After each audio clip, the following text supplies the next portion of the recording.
YouTube, welcome to my YouTube channel, Annabella, and today I am going to moan about Bridgerton Season 2. Wasn't it Yawn Fest? 8 episodes of like, they didn't even get there quickly. It was so annoying and irritating after that lovely mature fest that was Season 1, which was mildly entertaining, though I did find that, like, oh, this is so wrong on so many levels.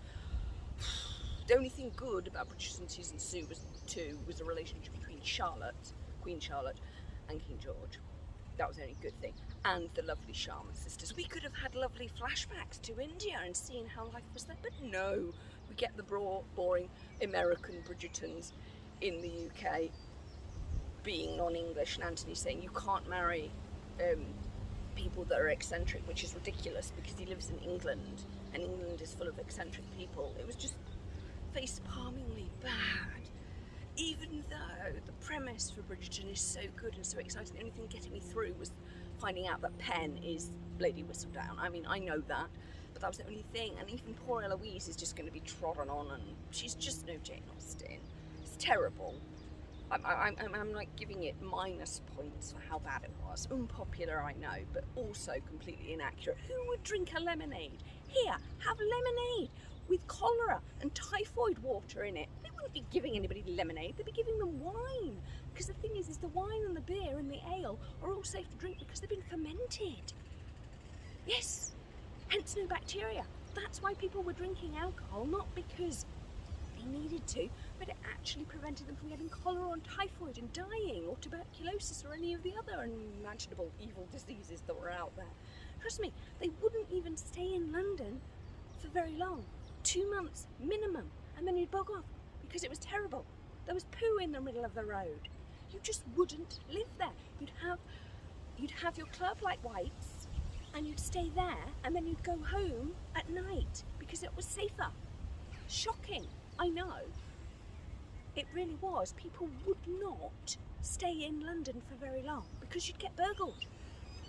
It's particularly if you had a title. Where are all the middle class people in this Regency place? Because second sons, like Sebastian, wouldn't be going to art college. They'd be either going to the church and getting a free house and a parish, and their little, on the estate, which would have more than one village to look after. They would have 4 or 5 villages, either be going into the clergy, or you'd be going into the army, because there's a war with some bloke called Napoleon, you know, going on at the time. That's what would happen. Why are none of the Bridgerton boys in the army or in the clergy? And why is no character commentating on the food? This is Britain. We talk about 2 things. Food, the weather. It's not coming up. Nobody is talking about these things. And they should be. Guaranteed that the flowers look very nice. But it's very American set dressing, I have to say. I fully appreciate that this is an American author, but overall I'm getting really annoyed with it. So, who knows if I'm going to watch Season 3.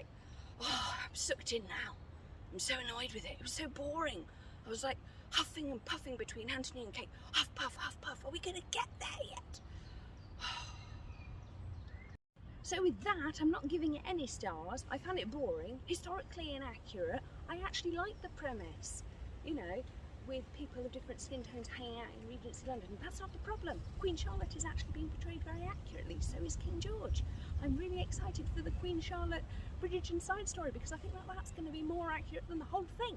Because the reason the season's happening is a way for Queen Charlotte to keep control of her nobles, because you don't want an overmighty subject when you've got a mad king on the throne. I'm just pointing that out. And also, losing America is not a big loss because we went and colonised Australia and New Zealand anyway. Moving swiftly on from all of that. Oh, Season 2, irritating, really irritating. No stars, no nothing. Please like, comment and subscribe, and I'm sorry if you find my reviews of Bridgerton annoying and unpopular, but I don't care. That's my view on it. It's no Jane Austen, is it? Or even a Bronte's are better. It's no Jane Austen, no Bronte. It's not great literature, it's not even Mills and Boon. That's basically it. Please like, comment and subscribe, or don't, or unlike even. Thanks for the support. Bye.